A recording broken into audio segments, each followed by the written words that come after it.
উদাহৰণেৰে বুজাই দিম যে সত্যৰঞ্জন বৰা হিয়াল পণ্ডিত নে মহাপণ্ডিত। সত্যৰঞ্জন বৰা হিয়াল পণ্ডিত নে মহাপণ্ডিত।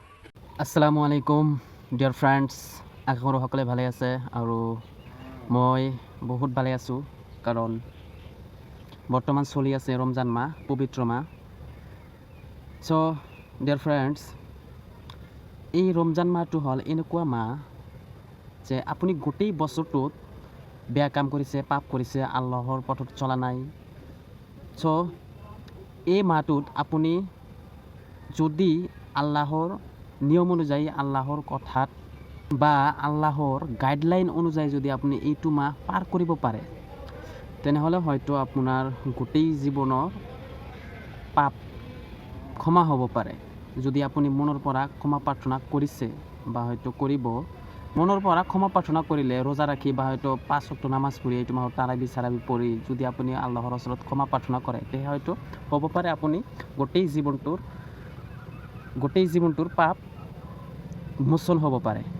চ' দোস্ত, আশা কৰোঁ যাতে আল্লাহৰ গাইডলাইন অনুযায়ী এইটো মাহ আমি পাৰ কৰিব পাৰোঁ আৰু কোনো ধৰণৰ সমস্যা নোহোৱাকৈ এইটো মাহ যাতে আমি অতি সহজে পাৰ কৰিব পাৰোঁ। চ' দোস্ত, আজিৰ টপিকটো হ'ল, আমি সকলোৱে গম পাওঁ যে কেইবা বছৰ ধৰি মুস্তাফা কামাল আজহাৰী আৰু সত্যৰঞ্জন বৰা, কোনোবাই কৈ আছে মুস্তাফা কামাল আজহাৰী এজন বন্ধ ব্যক্তি, আৰু কোনোবাই কৈ আছে মানে বেয়াকৈ গালি দি আছে, কোনোবাই কুকুৰ কৈ আছে। মুস্তাফা কামাল আজহাৰীয়ে কৈ আছে মই আজহাৰী পাছ কৰি আহিছোঁ, অমুক পাছ কৰি আহিছোঁ, তমুক পাছ কৰি আহিছোঁ। এইটো কথাৰে মানুহক ৰাগান্বিত কৰি তোলে। চাওক, যদি এজন মানুহে ডিগ্ৰী এটা লৈ আহিছে বা হয়তো কোনো এটা দেশৰ পৰা পঢ়ি আহিছে, সেইটোক লৈ বা নিজে সেইটো ক'ব লাগিব নেকি যে মই আজহাৰী পাছ কৰি আহিছোঁ, মই অমুক পাছ কৰি আহিছোঁ, মই ডক্টৰ পাছ কৰি আহিছোঁ। এইটো মানুহৰ মাজত আপোনা আপুনি এইটো প্ৰচাৰ হৈ যাব, সেইটো নিজে গাব নালাগে। কিন্তু তেওঁৰ এটাই ভুল যে তেওঁৰ গৰ্ব কৰি ক'ব নালাগিছিল মিডিয়াৰ মাজত যে মই অমুক পাছ কৰিছোঁ, তমুক পাছ কৰিছোঁ, মই সকলো সময়তে লাইব্ৰেৰীতে থাকোঁ বা হয়তো লাইব্ৰেৰী মুখস্থ কৰিছোঁ।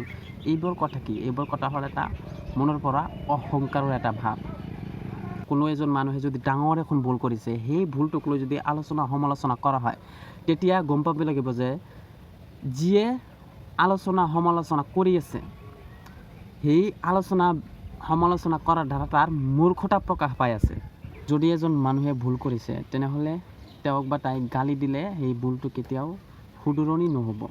যদি আমি ভাল পৰামৰ্শ দিয়া যায় সিহঁতক, তেহে ভুলটো শুধৰণি হ'ব। যদি এজন মানুহে 100টা ভাল কথা কয়, সেই ভাল কথাবিলাক মানুহে এপ্লাই নকৰে, যেতিয়া নেকি এটা মাত্ৰ ভুল কথা ক'ব, সেইটোক লৈ গোটেই দেশ সমালোচনা আৰম্ভ হৈ যায়। আৰু যদি তেওঁৰ কথাত কিবা মানিব লগা আছে বা ভাল কথাবোৰ আপুনি মানি লওক, আৰু বেয়া কথাবোৰ বা ইছলামৰ বিৰুদ্ধে কথাবোৰ, সেইবোৰ কথাকে বাদ দিয়ক। সেই বুলি অলপ ভুলৰ কাৰণে আমি তেওঁক গালি দি থাকিম, সেইটো ইছলামৰ বিৰুদ্ধে। আপুনি ইছলামৰ বিৰুদ্ধে কাম কৰি আছে। অলপ ভুল হৈছে, আপুনি তাক শুধৰণি কৰাৰ চেষ্টা কৰক। সেই বুলি তাক গালি দি থাকিম, এইটো কিন্তু ইছলামত নিষেধ। এতিয়া আহোঁ সত্যৰঞ্জন বৰাক লৈ।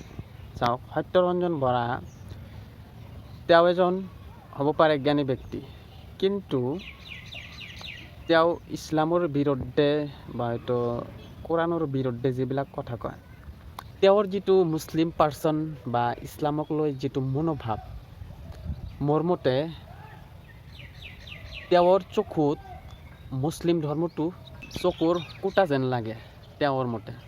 কিন্তু সিহঁতে নাজানে বা তেওঁ নাজানে যে মহাপণ্ডিত এইটো অসমৰ সকলোৱে গম পাইছে। আৰু তেওঁৰ বিষয়ে মানে ইমান বেছি কথা নকওঁ, কাৰণ ভাল বস্তুৰ কাৰণে মানুহে অলপ সমালোচনা কৰিব, এইটো আগৰ পৰাই আহিছে। আৰু সত্যৰঞ্জন বৰাই যে কৈ আছে কোৰাণত সেইটো ভুল, কিন্তু আচলতে সত্যৰঞ্জন বৰাই গম নোপোৱাকৈ কৈ আছে সেইটো ভুল। আপোনালোকে হয়তো নিশ্চয় জানে, ডক্টৰ মৰিচ বুকাইলি কৰাণৰ ভুল ধৰিবলৈ গৈ সিহঁতে ইছলাম ধৰ্ম গ্ৰহণ কৰি লৈছে। চ' ডিয়াৰ ফ্ৰেণ্ডছ, সত্যৰঞ্জন বৰাক লৈ ইমান বেছি কথা নকওঁ আৰু জাষ্ট এটা উদাহৰণেৰে বুজাই দিম যে সত্যৰঞ্জন বৰা শিয়াল পণ্ডিত নে মহাপণ্ডিত। মানুহৰ ভাৱনা চিন্তাবোৰ দুই এটা দিশত যায়, এটা হ'ল নেগেটিভ এণ্ড আৰু এটা দিশ হ'ল পজিটিভ।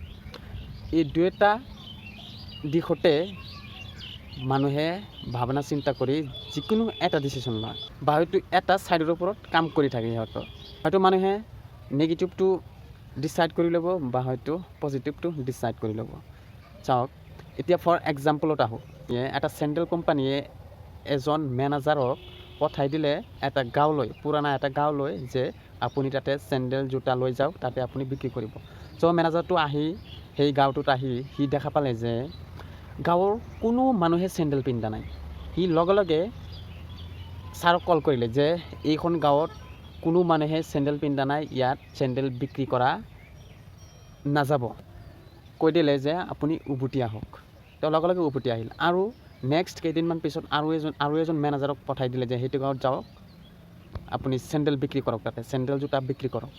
চ' সেই ব্যক্তিজনে আহিল, সেই গাঁৱত আহিল। অহাৰ পিছত তেওঁৰ ছাৰক কল কৰিলে যে ছাৰ, আমাৰ কোম্পানীত যিমান চেণ্ডেল আছে সকলো চেণ্ডেল এই গাঁৱত পঠাই দিয়ক। সেই ছাৰটোৱে কোম্পানীৰ মালিকটোৱে ক'লে কি হৈছে, তাতে কি হৈছে? সি কৈ আছে যে এইখন গাঁৱৰ মানুহে কোনো এজন ব্যক্তিয়ে চেণ্ডেল পিন্ধা নাই, সকলোকে পিন্ধাম। ইয়াৰ আগৰ মেনেজাৰটো কৈছিল যে গাঁৱৰ এজনো মানুহে চেণ্ডেল পিন্ধা নাই, ইয়াত কোনোৱে নিপিন্ধিব। আৰু এজন মেনেজাৰ আহি ক'ল যে ইয়াত কোনো এজন মানুহে চেণ্ডেল পিন্ধা নাই, সকলোকে পিন্ধাম। এতিয়া সত্যৰঞ্জন বৰাক লৈ আৰু মুস্তাফা কামাল আজহাৰী লৈ এইটো উদাহৰণ, যিকোনো এটা কথা কোৱাৰ আগতে এশবাৰ ভাবি লোৱাটো উচিত। চ' আজি ইমান বেছি ভাগ কৰিব নোৱাৰিম কাৰণ ৰোজা ৰাখিছোঁ, ভইচটো মানে হালকা হৈ গৈছে। চ' দোস্ত, এইটো টপিক লৈ আৰু এটা ভিডিঅ' বনাম, কিন্তু কেতিয়াবা সময় পাওঁ বনাই দিম, ভালদৰে বুজাই দিম। আৰু মুস্তাফা কামাল আজহাৰী আৰু সত্যৰঞ্জন বৰা আচলতে সিহঁতে কি কৰি আছে আৰু কি ভাবি সিহঁতে কৰি আছে, চ' ভালদৰে বুজি পাব। চেনেলটো ছাবস্ক্ৰাইব কৰি থৈ দিব।